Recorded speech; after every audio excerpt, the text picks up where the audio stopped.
The loveless engagement. The winter of 1847 pressed heavily upon the settlement, snow piling against cabins until their doors opened grudgingly, as if the houses themselves wished to trap their occupants inside. Eleanor Whitfield stood by the frosted window of her cousin's home, her breath misting against the glass. Beyond the icy blur lay a wilderness vast and untamed, a reminder of the freedom she longed for but had never truly known. At 19, Eleanor had the face of innocence but the spirit of unrest. She was spoken for, engaged to Samuel Carter, the wealthiest farmer within a day's ride. To her cousin Thomas and to the elders of their community, this arrangement was a blessing. To Eleanor, it felt like a sentence carved in stone before she had learned the shape of her own heart. Thomas entered the room, boots caked in slush. He carried himself like a man who believed the world depended on his vigilance. "You'll sit straighter at supper tonight," he said without looking at her. "Samuel values order. He'll not want a bride who fidgets like a nervous child." Eleanor pressed her hands together, forcing calmness into her posture. "Does Samuel value anything beyond order?" she asked quietly. Thomas glanced at her, a hint of disapproval tightening his jaw. "He values stability, which is more than most men can offer in this land. You'll have food, safety, and respect. Do not squander it with fanciful questions." Food, safety, respect. The words rang in her ears like bars of a cage. Eleanor thought of the smile she had seen among other young women, those who whispered of affection and soft laughter with their sweethearts. Samuel gave her none of that. His eyes were sharp, his manner restrained. She was not his love, only his chosen possession. That evening the Whitfield household gathered at the long table. The fire burned strong, yet Eleanor felt no warmth. Samuel sat across from her, posture rigid, hands folded as though carved from wood. His sister, Margaret, hovered at his side, watchful as a hawk. The meal passed with little conversation until Samuel addressed Eleanor directly. "I expect punctuality when we are married. Discipline makes a household thrive. You will rise before dawn, as I do." Eleanor swallowed her discontent.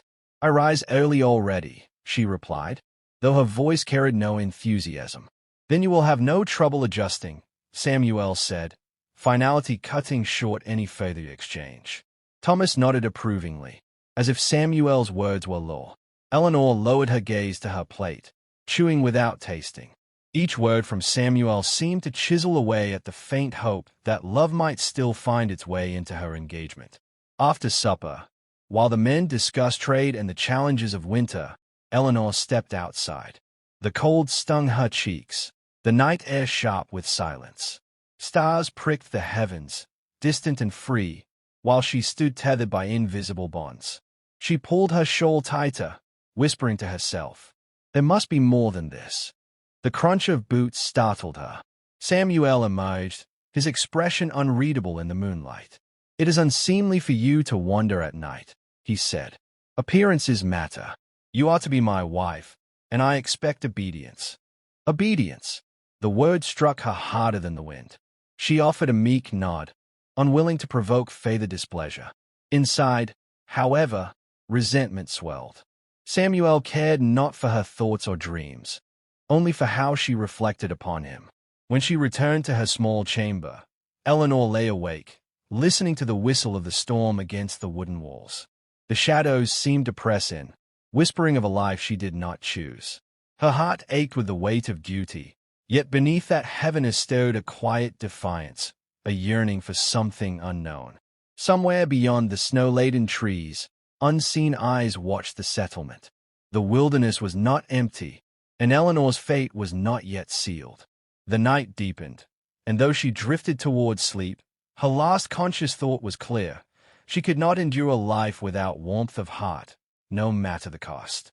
The betrayal of the heart.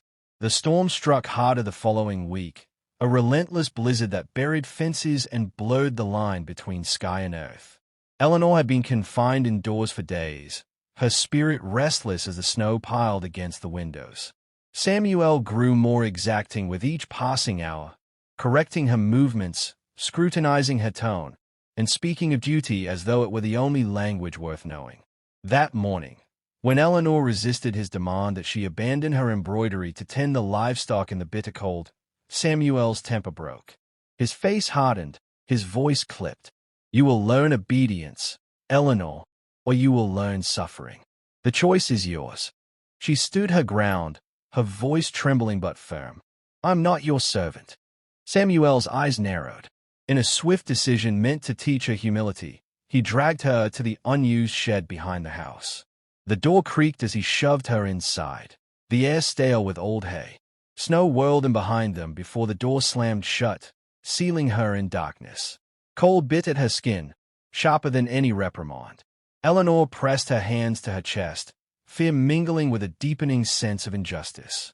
She was not merely confined, she was discarded, as though her dignity meant nothing. Hours dragged, each breath fogging the air, each heartbeat pounding against the silence. When the night came, Eleanor's strength waned. She curled into herself, whispering prayers that vanished into the frozen gloom. Her limbs stiffened, her lips numbed. The world narrowed to a haze of cold and despair. Then, footsteps, slow, deliberate, crunching through the snow. Not Samuel's stride, not Thomas's heavy boots. A softer sound, measured, almost cautious. The latch shifted.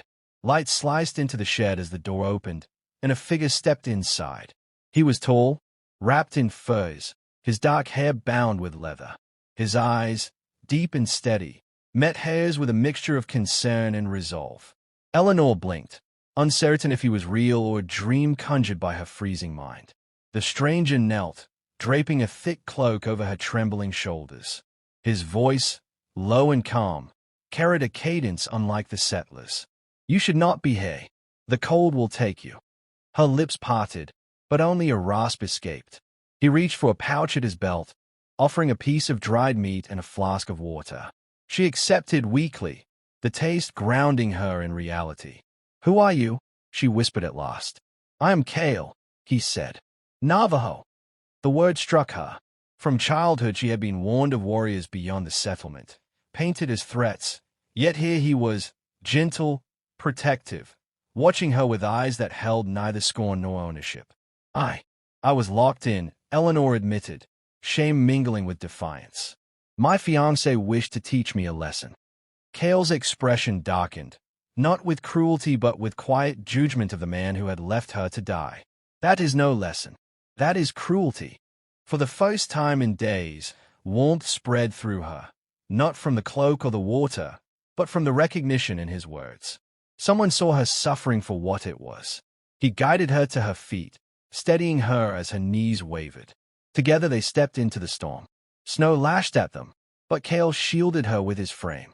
He led her not back to the house but toward the tree line, where a sheltered hollow offered reprieve from the wind. There he built a small fire with practiced ease, coaxing life from frozen wood. The flames flickered, painting his features in gold and shadow. Eleanor studied him, her heart beating faster, not only from relief, but from something unfamiliar and dangerous. Gratitude, admiration, and an undeniable pull. "You saved me," she said softly. Kael shook his head. "I only opened a door. You saved yourself by enduring until I arrived." His humility unsettled her. Samuel would have claimed credit, demanded obedience in return. Kael asked for nothing. They sat in silence, the crackle of the fire filling the space between them. Eleanor felt words rising, confession she had never dared speak aloud, her longing for freedom, her fear of a life without love. But the storm still raged, and the night was long. When at last the fire waned, Kael rose. "You must return, or they will know." Her chest tightened at the thought of stepping back into Samuel's shadow. Yet she knew the danger if she did not. Reluctantly, she allowed Kael to lead her to the edge of the settlement. He paused before parting. "Your spirit does not belong in chains," he said quietly. Their eyes held for a moment too long. Then he vanished into the trees, leaving her with only the fading warmth of the cloak and the echo of his words. Eleanor slipped back into her chamber unseen. She should have felt shame, but instead, her heart burned with something perilous, the knowledge that beyond the walls of her prison, there was a man who saw her not as property, but as a person.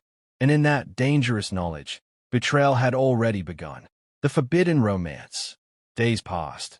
Yet Eleanor could not banish the memory of Kael's eyes, steady and unyielding, or the warmth of the cloak he had wrapped around her trembling body. Each glance from Samuel seemed colder by contrast, each word sharper, each command more suffocating. She went about her chores silently, but within her breast stirred a dangerous awareness. There was another way to be seen, another way to be valued. One evening, while the settlement slumbered under a moon veiled by thin clouds, Eleanor slipped from her chamber.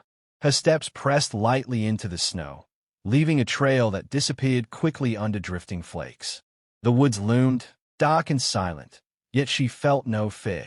Her heart guided her deeper, until she reached the hollow where Kael had built the fire. He was waiting. "You should not be here," Kael said, though his voice carried no anger. "And yet I am," she replied, her breath clouding between them. "I had to see you." A long silence passed. Then Kael extended his hand, helping her down into the hollow. The fire he lit glowed faintly, casting a circle of warmth.